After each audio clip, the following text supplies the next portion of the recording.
These words are spoken in the name and the love and the power of the Father and of the Son and of the Holy Spirit. Amen. Good morning.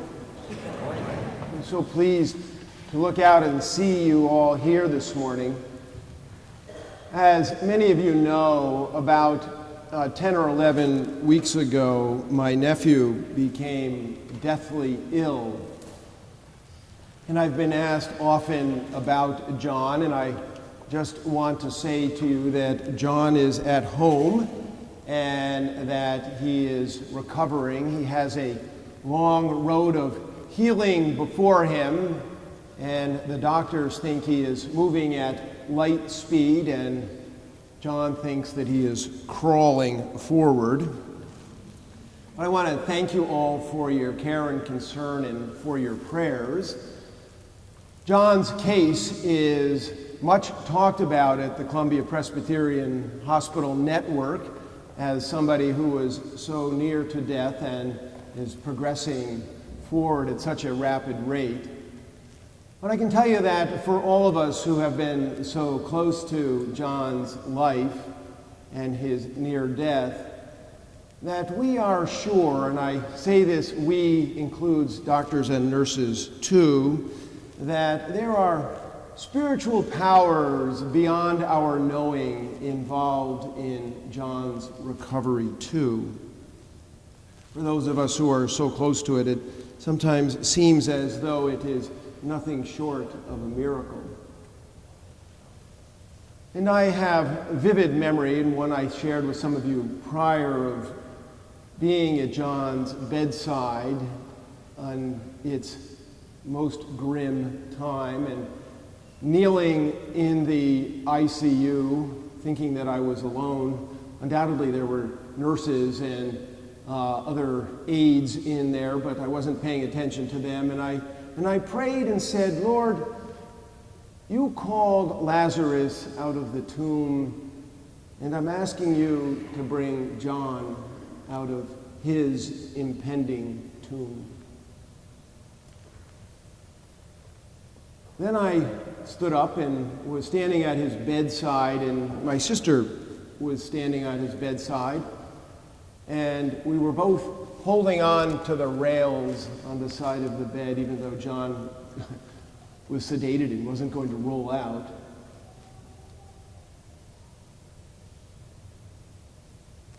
And it looked really bad.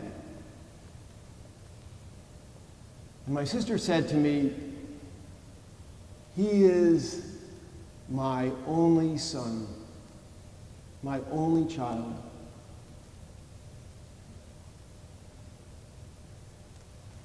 Then she said words that I will never forget.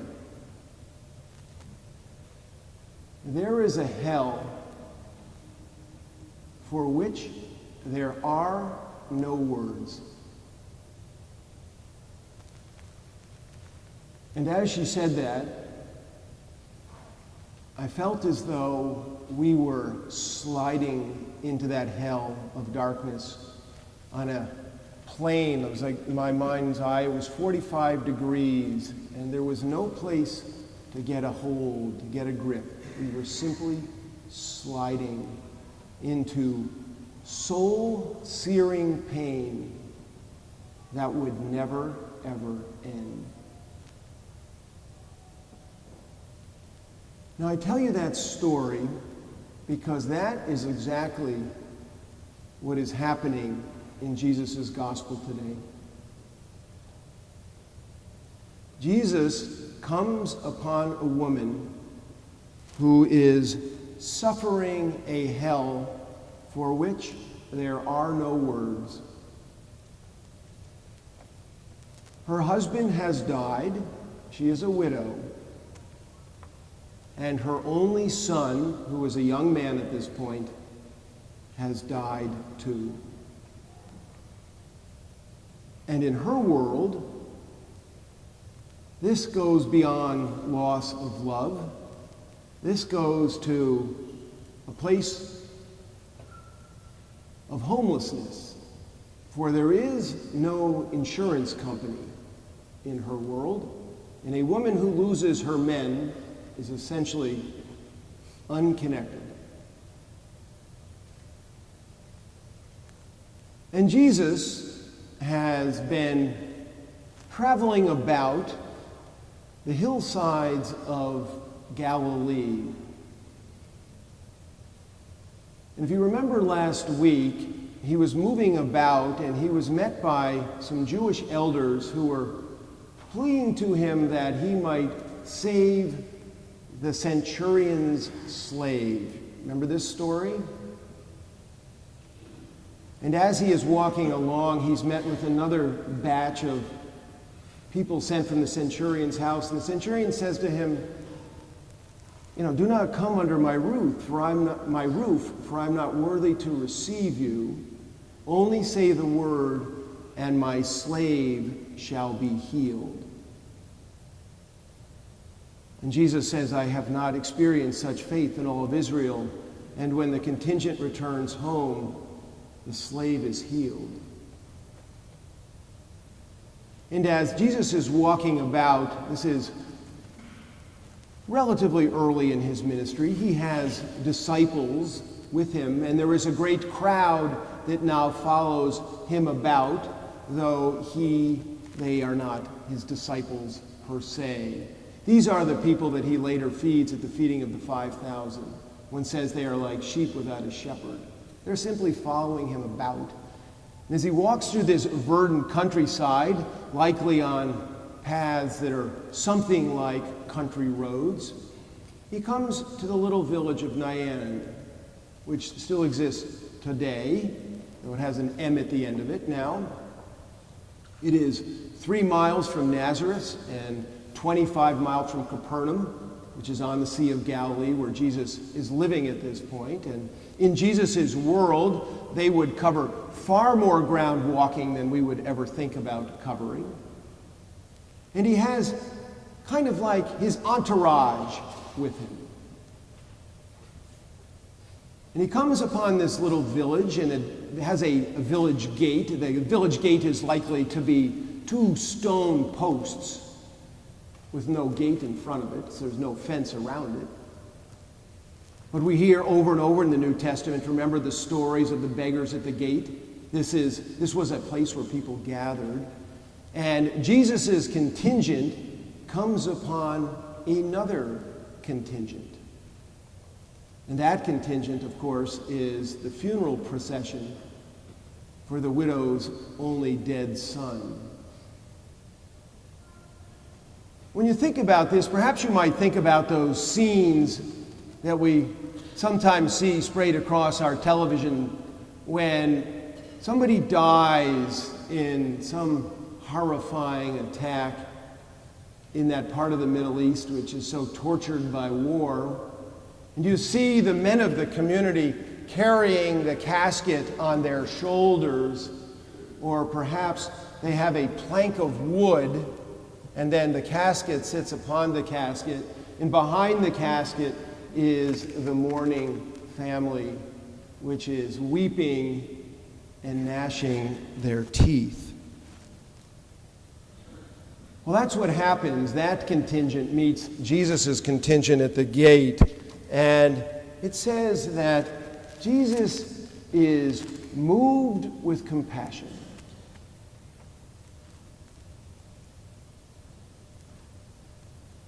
If you've ever been with somebody who has just suffered a tragic loss of some loved one,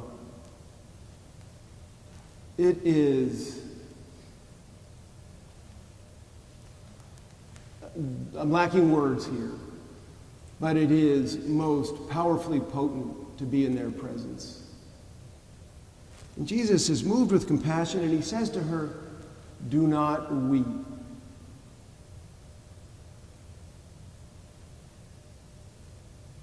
And then in what would make an amazing movie scene, he steps forward and he touches the bier, the casket, and the bearers stop. And Jesus goes and does this. And then he says, "Young man, I say to you, rise." And over, what we see in the scriptures is the power of Jesus' word. We say that Jesus is the Word, right? The Word made flesh and dwelt among us. And not only does he say, rise, but the young man sat up and began to speak.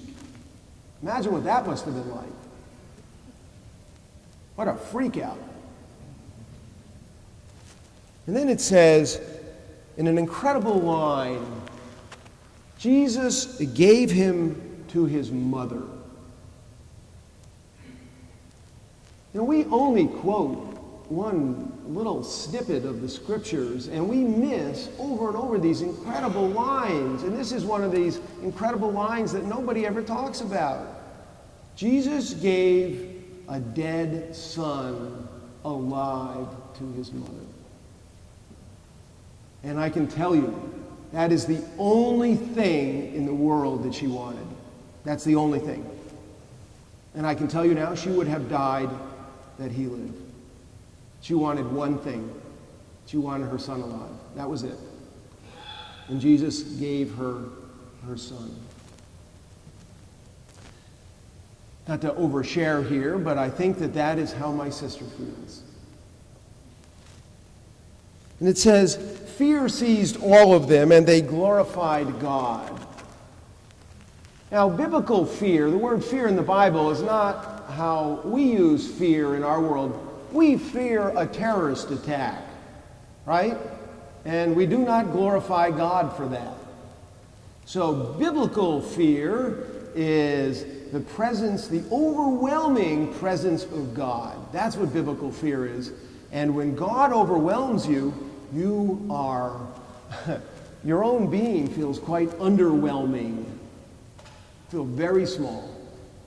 And they all know that a God thing has happened here, and so fear and glorifying God are all wrapped together, and in this case they're all in one sentence, and they say that they glorified God. And then it says that word of Jesus spread throughout all Judea and beyond.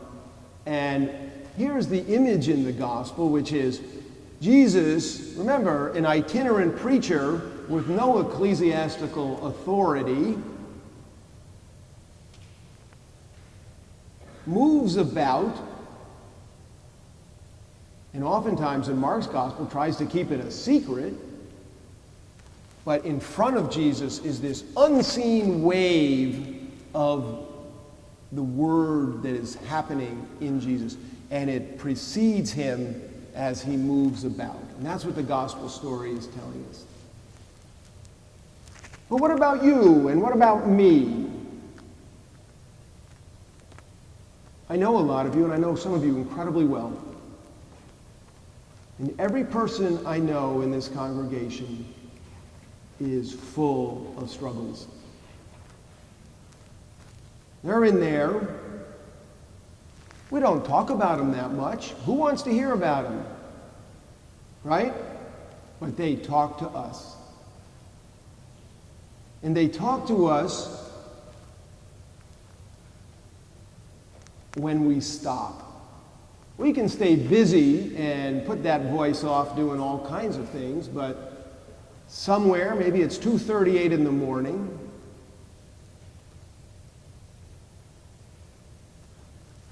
it just starts talking. And usually we feel completely alone with our struggles, even when we tell our loved ones about them.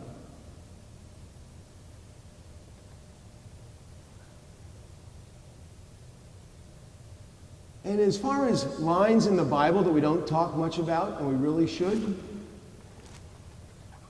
one of them is, Jesus had compassion for her. Because I've come to understand that Jesus has compassion for me. And Jesus has compassion for you. Compassion means to walk in your shoes, so to speak, to share your passions, good and bad. Share those things that slowly are searing to your soul.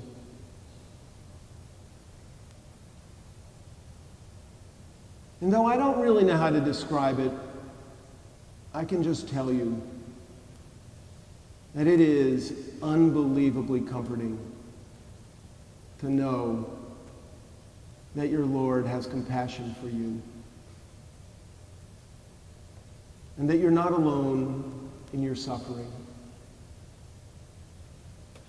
And by being in relationship with Him,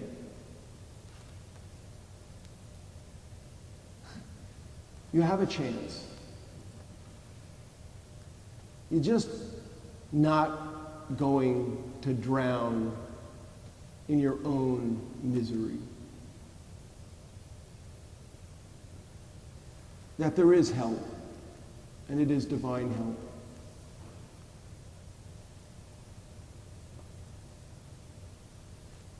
And that's the gospel.